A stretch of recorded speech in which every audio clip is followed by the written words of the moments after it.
This is Dr. Jeffrey Hudon in his teaching on biblical archaeology. This is session number 26, Highlights from the Sigmund H. Horn Archaeological Museum.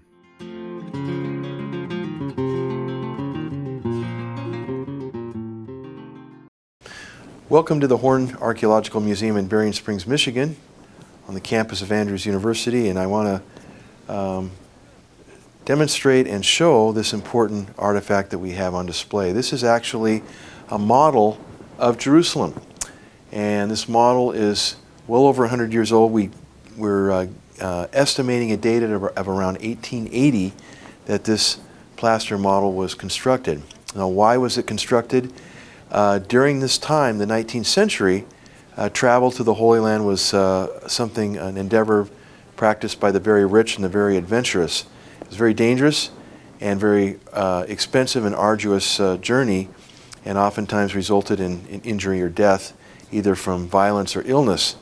So going to the Holy Land in some ways was almost as difficult as going to the moon today.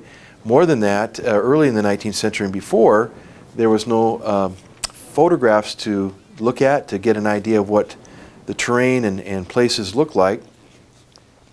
So the advent of photography, say starting in the 1850s, helped that tremendously, but still to be able to see the lay of the land and to understand the city of Jerusalem as a whole, you needed something like this. And so a certain amount of these models, there couldn't have been too many, were constructed, and these would be exhibited at symposiums and state fairs and large events, public events, and people would get to see what Jerusalem looked like during that time. I pointed out that our best guess is that this was constructed sometime around 1880, sometime in the 1880s, perhaps in that decade, because landmarks of Jerusalem that were built in the 1890s and later are not visible on this model. So that helps us date it more concisely to a narrow span of time. So let's walk around and look at what this model tells us. Now, it's important even today to have a model like this showing Jerusalem 50 years ago, because it shows us the topography of the city, around the city, the lay of the land. And that's important because today all of this is built up. The old city itself is more or less, I would say, 80% or 90% still there, but outside of the city everything's changed. So let's look from my left to my right and point out some of the geographical and topographical features. Right at the very edge of the model is the summit of the Mount of Olives, and the Mount of Olives actually is a ridge extending from the site of what is now Hebrew University, Mount Scopus, Har HaTzofit, and French Hill, and then it goes, there's a slight ravine there, and then it goes on a ridge all the way to a break in the ridge between the Mount of Olives and the Mount of Olives, which is just, again, at the far edge of the model.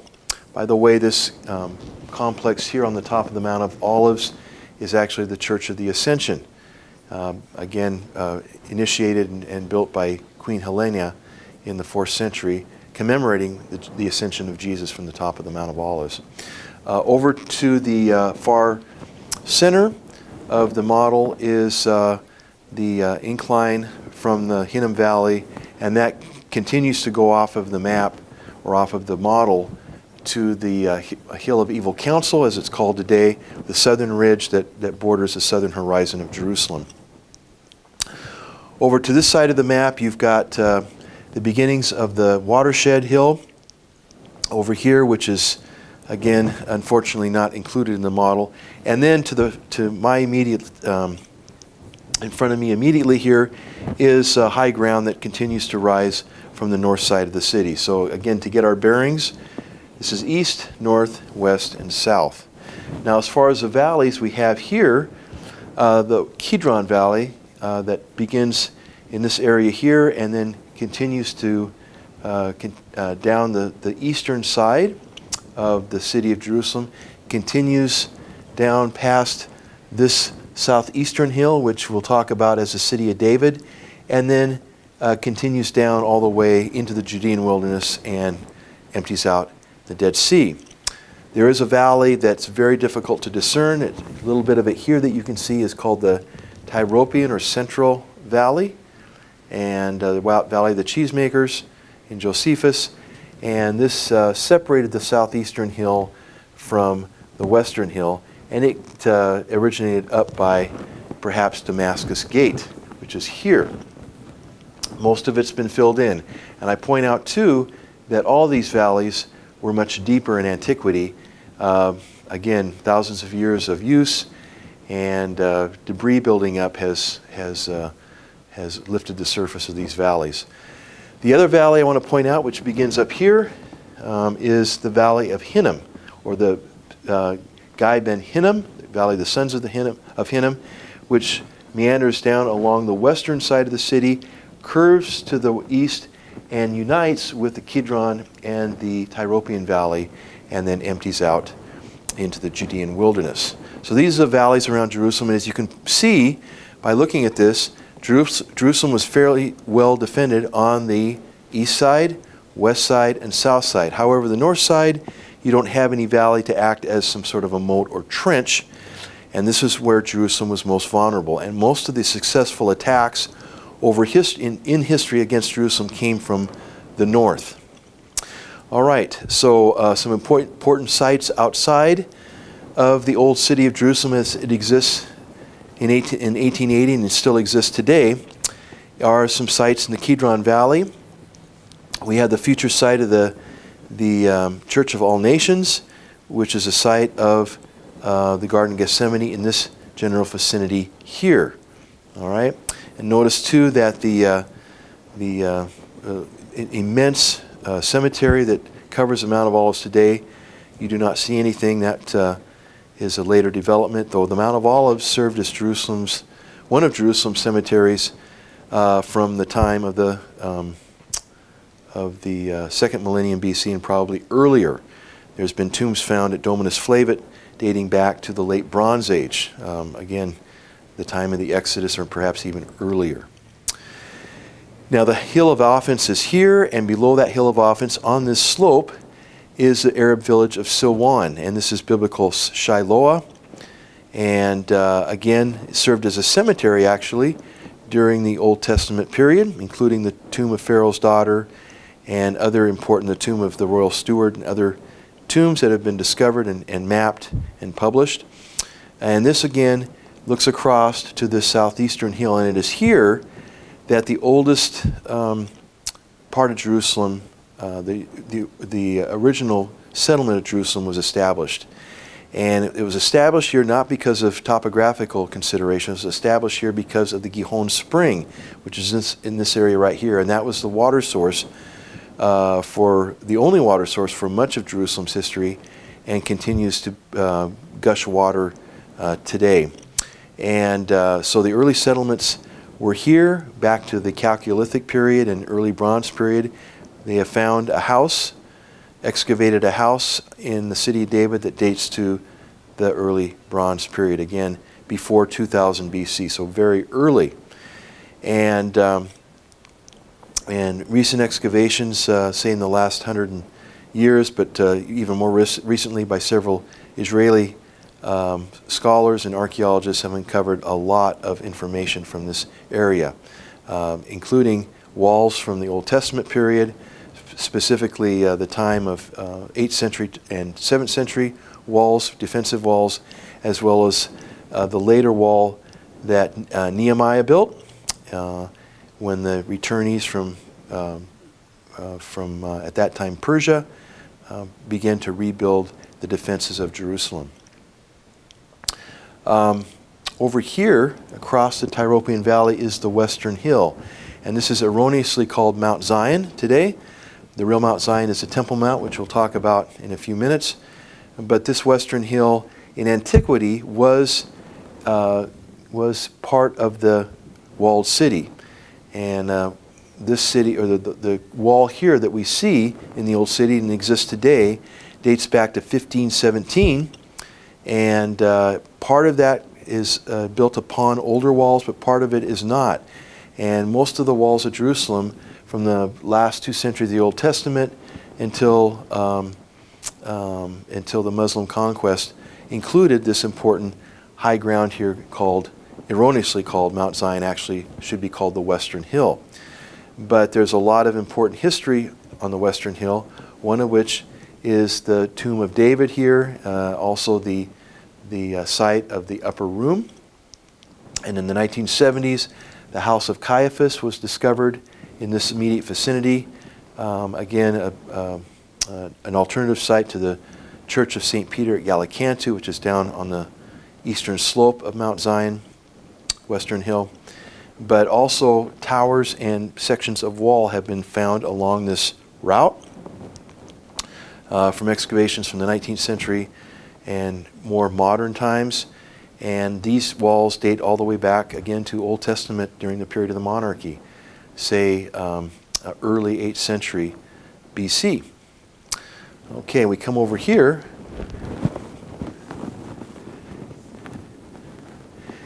And we have a large pool here that still exists today, and that dates again to the New Testament period. And then we have another large pool here called Birkat Sultan, used primarily during the Ottoman period, but certainly could be much earlier than that. And you see here on the models some early Jewish settlements, such as Mishkanot Sha'ananim and Yemen Moshe, the neighborhood of Yemen Moshe, which is Moses Montefiore built a windmill to help grind grain of the farmers there in the 19th century. This is one of the few first communities or settlements built outside the walls of Jerusalem in the 19th century. The Russian Quarter, again, used for Russian pilgrims to come when they visit Jerusalem to stay. And still not too many buildings, as you can see, built outside the wall. Jerusalem at this time in 1880 was under the Ottoman Turkish rule, and again, the walls still were needed for protection at night from marauding bands of thieves and bandits. So looking at the wall here itself, I'll try to point out some of the sections of the wall that are actually older. This is called the Citadel, or the Tower of David. And one of these towers here, this one that I'm pointing my finger to, is actually one of the 3 towers erected by Herod and his Hasmonean predecessors. And they were named Mariamne, Hippicus, and Phasael. We don't know which one of these remains here, but just the base of the one tower can still be seen today. And it was rebuilt later with different masonry, but the lower courses of it are clearly Herodian. And these were built at a very strategic location because this location was the corner of what Josephus called the first wall. And it also was a weak part of Jerusalem's defenses because, again, the topography slopes down towards it. So it was heavily fortified, and the first wall actually ran from the citadel down along the slope of the Hinnom Valley, surrounding the western hill, down, and then surrounding the southeastern hill up to the Temple Mount, the trapezoid-shaped platform there, and then straight across there up what was called the transversal valley, which ran this way, and that wall was on the south side of that transversal valley back up to the citadel. That wall was originally completed in the 8th century BC and then rebuilt probably in the late 2nd or early 1st century BC by the Hasmoneans, and then used by Herod and the Byzantines and so on until it was destroyed and never rebuilt, or most of it was never rebuilt. Certainly the part that goes around the western hill and the southeastern hill, again called the City of David. So Right in this general vicinity here with the Herod's three towers was the palace of Herod the Great, which is now the Armenian Quarter. And that palace was excavated in the 1960s, unfortunately very, very poorly preserved, only in the basement levels, you would say. But this is, again, the site of Herod's palace. Now, recently there's been some debate on the place where Pilate presented Jesus to the population. Ecce homo, behold the man. And for centuries, that was thought to have occurred over in this area here, next to the, just on the corner, this area here along the Via Dolorosa, the corner of the Temple Mount. But this event could have also happened here outside of Herod's palace. Jesus would be presented outside the walls through a gate here on a platform to the population of Jerusalem, standing below on the Hinnom Valley. So that's in the Hinnom Valley. That is a alternative to the traditional site near the Via Dolorosa. Okay, moving ahead here, we have, I'll explain kind of the city as a whole, and then we'll take it apart.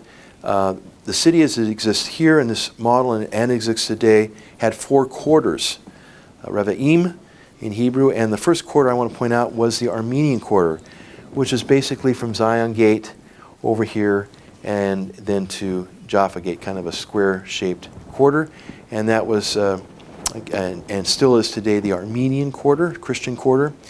The regular Christian quarter, simply put, was met up with the Armenian quarter and came up here in this area here. And that Christian quarter also contains the Church of the Holy Sepulchre, the holiest site in Christendom, which covers both the place of crucifixion and the place of burial for Jesus Christ. And then we have a large area here, including the Temple Mount, which is considered the Muslim quarter.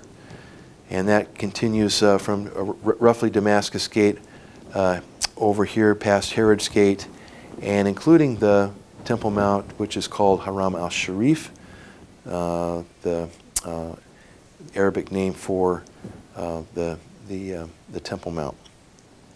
And finally, we're left with the Jewish quarter, which comes up to the Temple Mount here, which is now the Western Wall, and meets the Armenian quarter right in this area here. So this is this area here. This is a Herva synagogue, or one of these is a Herva synagogue. I don't recall which one it is. One of those 2 domes.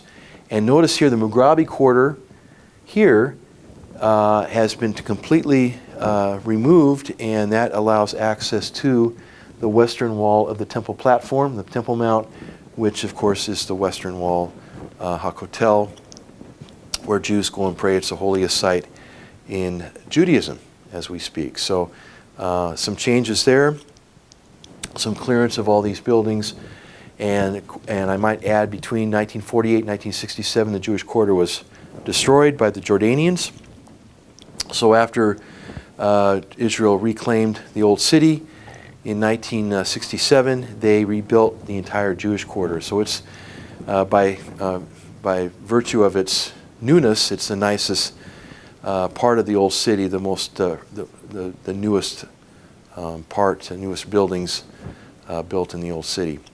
So let's talk a little bit about the Temple Mount. The Temple Mount here is a platform, again trapezoid shaped, that was constructed or in its final form by Herod the Great. And Herod the Great, nothing stopped Herod the Great's need to expand and to build a larger place to hold larger numbers of worshipers. He actually built this eastern, or I should say western side of the platform over the central or Tyropoeon Valley. So the old Tyropoeon Valley actually ran under this, and he just expanded it and built right over it, and then filled that in with massive amounts of fill to make a nice flat platform for worshipers coming to worship at the temple. In the center of this platform is the Muslim shrine, the Dome of the Rock, which is the third holiest site in Islam, and supposedly shows the hoof prints of Muhammad's horse Barak as it leapt up into heaven. And it's not mentioned, Jerusalem, by the way, is not mentioned in the Quran at all. This is in the later Hadith, but still it's considered the third holiest site in Islam. And the exposed bedrock there, as I mentioned in my lectures, show foundational cuts of Solomon's temple. And of course after that, the second temple as well. And Lean Rittmeyer, who has studied this extensively over many years, has shown conclusively that this is where the temple was. So the location of the Jewish temples, both Solomon's temple and the later second temple, Zerubbabel, and again remodeled by Herod, is right underneath the Dome of the Rock.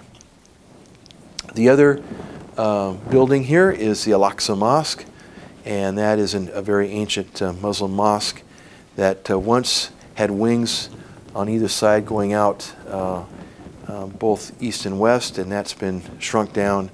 But again, a very ancient, one of the first Muslim mosques, certainly in Jerusalem, and again remains a very important place today for worship every Friday.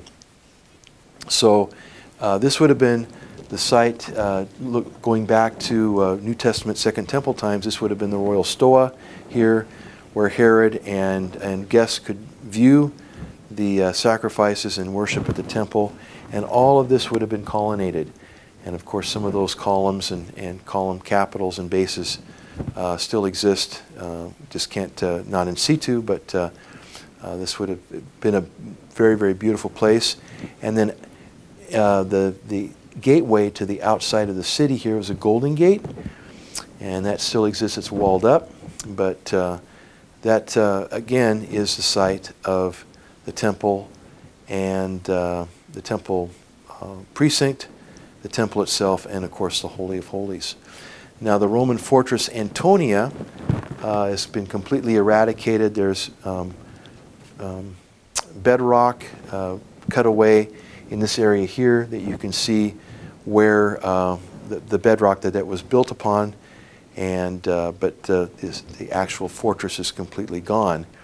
And of course this is a site of Ecce Homo with the later arch, not dating to the time of Christ, but dating to the 2nd century, probably erected by Hadrian, that commemorates Pilate presenting Jesus to the people, assumingly he was here at the Fortress Antonia. Again, the alternate view is that this was done in Herod's palace. That would have been traditionally done in this area. The Church of St. Anne here is a Crusader period church that's in beautiful state of preservation, and that commemorates the family of Jesus, but also it's located very close to the pools of Bethesda, which were excavated shortly after this time by the White Fathers, and poorly excavated but exposed, and that was at 5 portico twin pools where the blind man or the lame man was healed by Jesus. The modern, or I should say the gateway here is Herod's Gate or Flower Gate, that still is used, and then Damascus Gate, which is the main gate to the north. And again, these gates oftentimes are named after roads that come out of them, and that's the destination. The destination is the road to Damascus. The Jaffa Gate, again, the road to Jaffa to the west. Zion Gate, again, referring to Mount Zion. And then the Dung Gate down here, which was where the refuse, the garbage of the city was hauled out. Now, after this model was made, there was another gate that was made into the city, the New Gate, which allowed people to gain access to the Christian quarter much more quickly than going through the Damascus or Jaffa Gate. And even later, in the last 20 years or so, there's been, the Dung Gate has been enlarged and another pedestrian gate opened up nearby. So that is the modern gates of Jerusalem. The biblical gates of Jerusalem are much more complicated. First mentioned as a whole in Nehemiah chapter 3, but also in rabbinical sources, and those are none of those have been actually identified except for one over along the Ophel. So again, some other high points. This is the Austrian hospice here along the road coming down from Damascus Gate, clearly already built by 1880. Other than that, these are, again, buildings that generally date from the Mamluk period and the Ottoman period, and not too much before. These were oftentimes rebuilt on earlier remains, but what you see here is generally Mamluk and Ottoman in date. So this is, again, a very useful tool for understanding what Jerusalem looked like in the 19th century, understanding the topography around Jerusalem, and also being able to point out some biblical sites in their context at that time. So thank you for listening and for enjoying this model as we do here at Andrews University. Welcome to the Horn Museum again, and I have before me here what's called the Black Obelisk. And this is a copy of the original, which we had commissioned from the British Museum, and they made an exact copy of the original, which again is in their possession. This is a nearly 7-foot tall stela, or obelisk, as you'd so to speak, with a step pyramid at the top, with cuneiform writing in between all these registers and along the top. Now this was found in 1846 when Henry Austin Layard, British adventurer and archaeologist, excavated the site of Nimrud, Neo-Assyrian Nimrud, which is also known as Kala. And he found this, and lo and behold, cuneiform had just recently been deciphered, and this was translated, this text was translated, and it was found out to be a monument that was erected by Shalmaneser III sometime in the 820, around the 820 date BC. And it commemorates his 841 BC campaign to the Levant. And Shalmaneser III camped out upon Mount Carmel in Israel and received tribute and gifts from all of the kings in the surrounding region. And that included the king of Israel. And I want to point out especially the second register here, where it shows a bearded person with like a stocking cap type hat, bowing deeply before Shalmaneser III, who's holding a bowl. And this king is identified in the text below as Jehu, son of Omri, king of Israel. And even though Shalmaneser got the details wrong, Jehu, this is the first mention and certainly first physical depiction of a king of Israel from a contemporary monument. Jehu actually overthrew the Omride dynasty in a coup d'etat that same year, and when Shalmaneser appeared, he bowed and accepted the position of a vassal and gave gifts, which are described as well.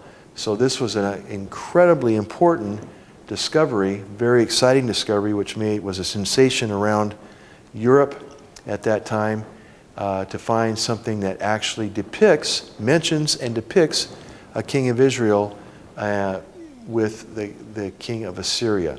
By the way, Shalmaneser III is probably mentioned in Hosea 11 as Shalman, who defeated and destroyed Beit Arbel and committed horrible atrocities, as typical of Assyrian kings. But it remains today one of the greatest finds in biblical archaeology, again, completely confirming a biblical text that describes Jehu and his overthrow of the Omride dynasty. Thank you very much.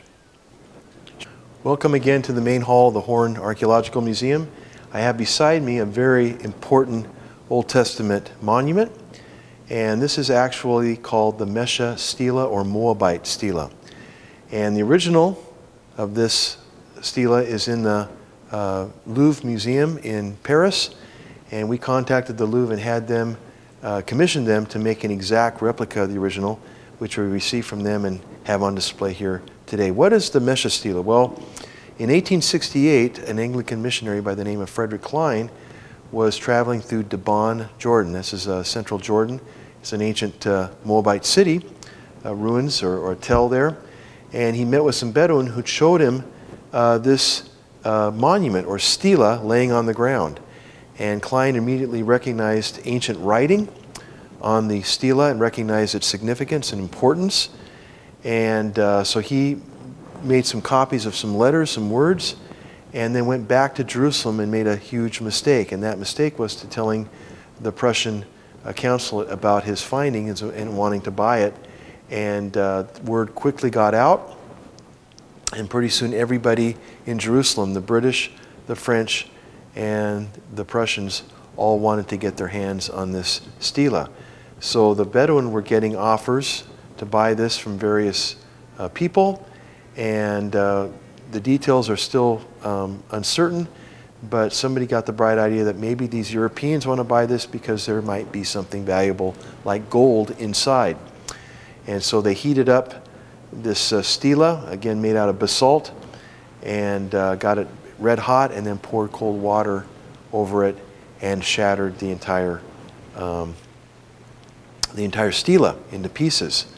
Well, a French diplomat / archaeologist by the name of Charles Clermont-Ganneau went back and bought as many of these pieces as he could from the various Bedouin families, and eventually, with other pieces from other people, was able to reconstruct about 2/3 of the original inscription.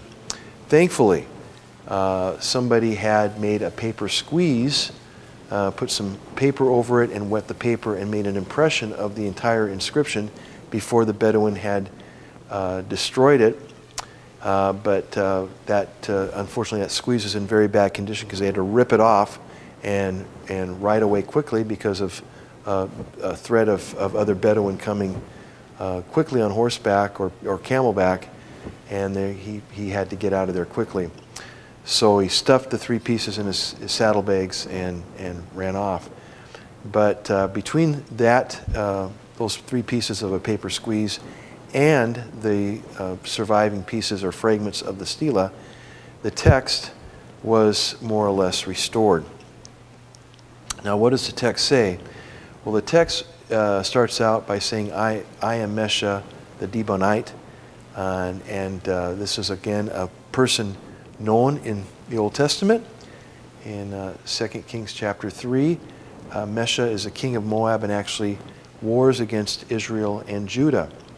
And during around the second, or rather the third quarter of the 9th century, roughly during the time of Elijah and Elisha, slightly later than that. But it recounts in the Moabite language his successes in revolting against Israel. Remember in 841, which the black obelisk again records, another monument here that we talked about on a different segment, that Jehu overthrew the Omride dynasty. And when that happened, again, vassal kingdoms in Transjordan and elsewhere recognized a weakness, perceived weakness in the Israelite strength, and so they revolted as well. And so Mesha was able to conquer several Israelite towns and expand Moab to the north up into the Madaba Plains or the biblical Hami Shore. And these cities and towns are mentioned on the Mesha stela, and artifacts and actually the name of the divine name of Yahweh is mentioned. The hearth of David or the hearth of Yahweh is mentioned as being taken.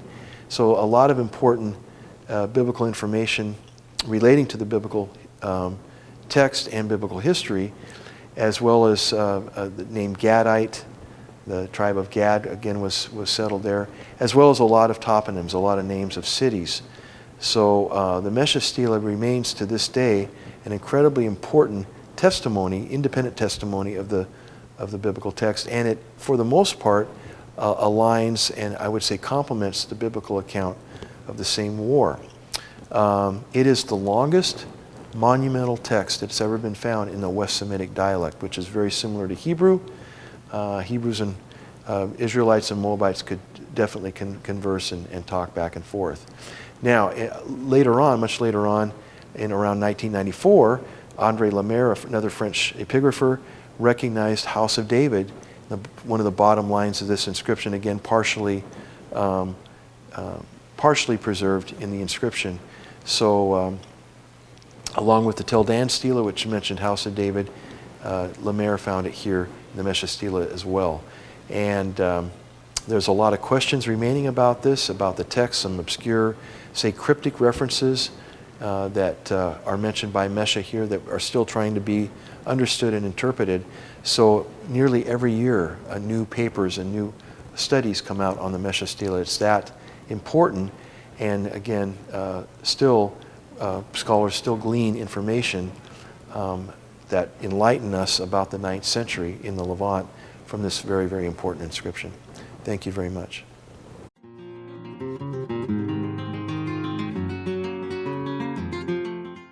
This is Dr. Jeffrey Hudon in his teaching on biblical archaeology. This is session number 26, Highlights from the Sigmund H. Horn Archaeological Museum.